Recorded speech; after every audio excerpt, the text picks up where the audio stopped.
21대 총선 2 남긴 과제 4월 15일 치러진 총선의 특징은 28년 만에 최고 투표율, 범여권의 200석 개헌선 근접이라는 결과로 마무리됐습니다.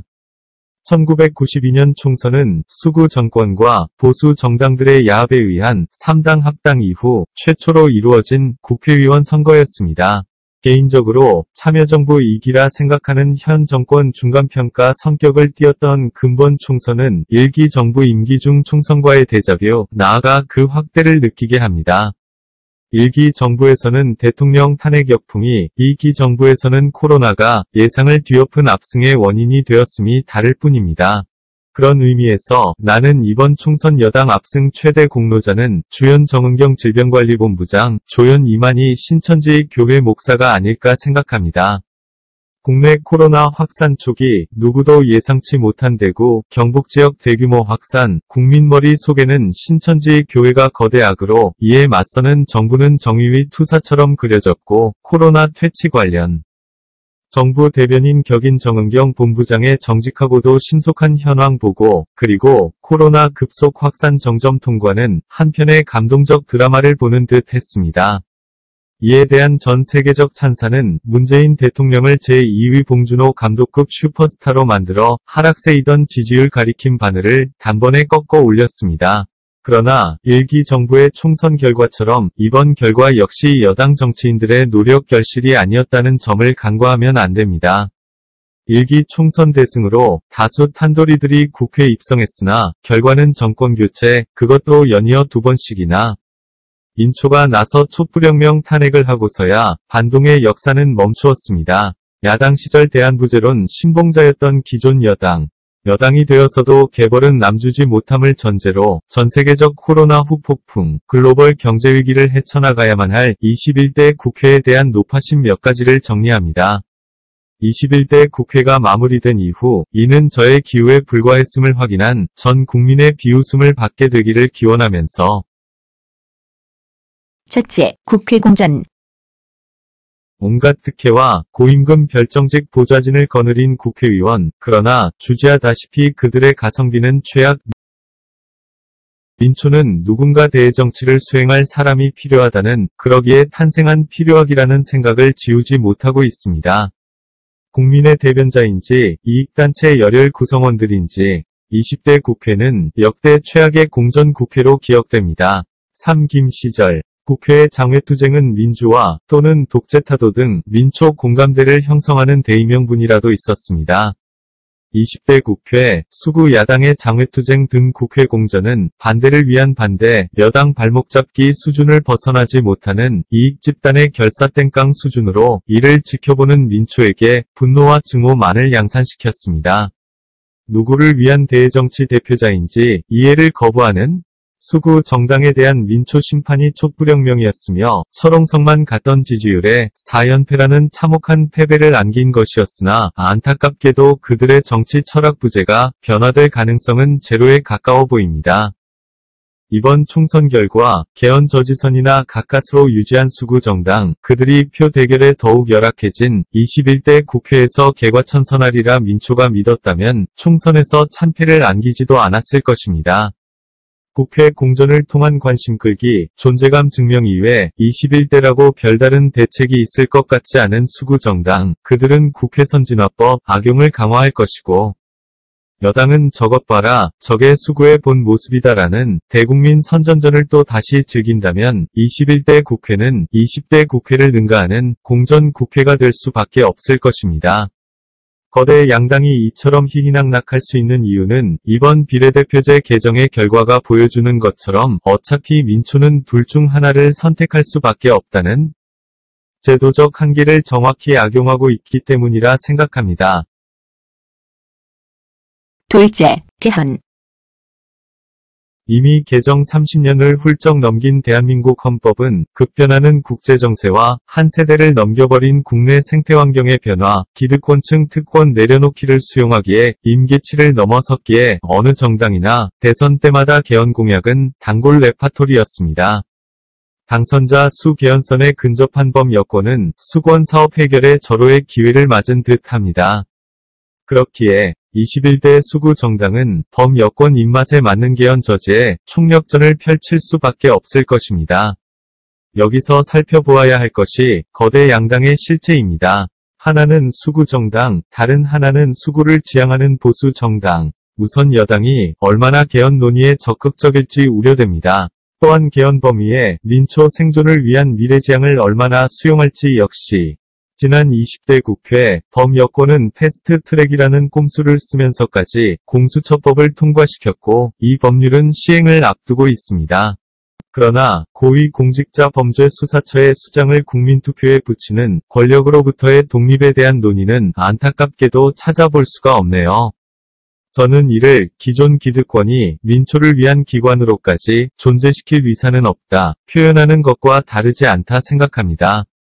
민초는 이와 유사한 기관의 탄생 그리고 꽃도 피우지 못하고 폐지된 역사 속 사건을 기억하고 있습니다. 1948년 입법화된 반민족행위처벌법 이에 의해 탄생한 반민특위. 주지하다시피 반민특위는 정권의 조직적 방해로 제대로 업무 수행도 못하다가 채 1년을 넘기지 못하고 특별경찰대 강제 해산으로 사실상 기능이 상실되고 말았으며 국회는 특위기간을 단축함으로써 역사 뒤안길에 묻어버렸습니다. 유명무실한 민초평등을 입법화시킬 필요가 있을까? 그 법에 의해 창설된 기구가 실효성을 발휘하기 위해서 새로이 탄생한 권력기관은 반드시 중앙정부 권력으로부터 독립되어야만 합니다. 권력 독립이라는 핵심을 빠뜨린 공수처법을 20대 국회 최대 치적처럼 자랑하는 여당, 과연 그들은 개헌 추진에 대해 얼마나 적극적일 것이며 개헌에 무슨 내용을 담을지 저는 아무리 생각해도 신뢰가 가지 않습니다. 셋째, 성, 인지, 갈등. 건국 이래 최초 여성 대통령으로 주목받았던 패주 박근혜 대선 시 국가와 결혼했다 주장했던 학창시절부터 청와대에서 지낸 그녀에 대해 과거 남성 대통령들이 보여주지 못한 섬세한 국무위상을 기대했던 민초. 그러나 그녀는 세월호 진상규명 은폐, 피해자도 알지 못했던 일본과의 위안부 할머니 보상 문제 극비리 합의 등으로 민초 눈밖에 났고 최순실로 대변되는 국정농단 사건으로 마침내 민초는 촛불을 들었습니다. 민초의 분노는 다음과 같이 요약됩니다. 너는 도대체 청와대에 틀어박혀 무엇을 한 게냐? 이게 국가냐? 문재인 정부 들어 민초 만족도가 높았던 것은 남북관계 개선, 미투 실효성을 통한 양성평등 강화, 그리고 코로나 대응 등을 대표적으로 들 수 있습니다. 그러나 20대 국회 막판 성인지 양성평등 측면에 적나라한 실체가 드러나 다시 민초를 들끓게 하고 있습니다. 과연 21세기 대한민국에서 일어날 수 있는 일인가? 민초를 경악하게 만들었던 N번방 사건 초기 이를 둘러싼 남성 국회의원들의 성인지 문외한 수준 상식박 발언들이 보도되어 민초를 더욱 허탈하게 만들었습니다. 21대 국회 당선인 총 300명의 당선자 가운데 여성의원은 지역구 29명, 비례대표 28명 등 총 57명이 당선, 여성 당선자가 19%를 차지했습니다. 2017년 기준 OECD 회원국의 평균 여성의원 비율 28.8%, UN 평균 23.4%와 비교하면 아직 낮은 수치이지만 이 19%는 한국 의회 역사상 최고에 해당하는 수치로 주목받고 있습니다. 그러나 21대 국회 시작도 하기 이전 더불어민주당의 비례위성정당으로 총선을 치른 더불어시민당 여성 당선자들이 연일 구설에 오르고 있습니다. 부동산 실명제 의혹으로 양정숙 당선자를 제명, 탈당시키더니 최근에는 의안부 수요집회 회계부정 관련 윤미향 당선자의 향후 거취 및 사법조사 여부가 주목받고 있습니다. 이는 자칭 진보 세력을 주장했던 집권 여당의 공천 잡음을 넘어 여당 인력풀의 정체성에까지 위혹의 시선이 가지 않을 수 없는 상황에 이른 것입니다. 두 당선자를 제외하더라도 21대 국회에는 아직 55분의 여성 당선자들이 계십니다.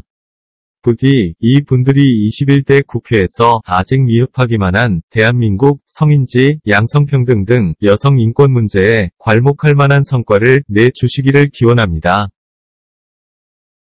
넷째, 세대 갈등. 1998년 외환위기 이후 이번 코로나 사태까지 국가 차원 경제위기가 닥칠 때마다 혈세를 재원으로 하는 정부의 대책은 가정경제 배제, 기업경제 집중으로 요약될 수 있을 듯합니다. 그 이유를 추궁당할 우려라도 한 것인지 낙수효과라는 70년대에나 적용될 법한 경제용어를 입에 물고서요.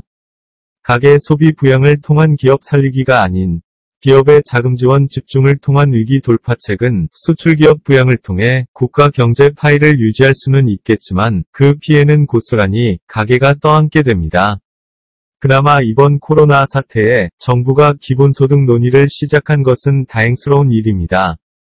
수구 정당은 여전히 가계 지원은 포퓰리즘, 기업 지원에 집중해야 한다. 선거 초반까지 주장했지만 국가 경제가 기업과 동반 성장에만 초점을 맞추는 사이 가계는 부익부 빈익빈 심화를 거듭했고 특히 저성장으로 인한 일자리 감소 속에 최대 피해자를 소득계층별 분석할 때 비정규직 연령별로 볼 때 신규 취업 시장에 진입하는 젊은 층에 치중됐습니다.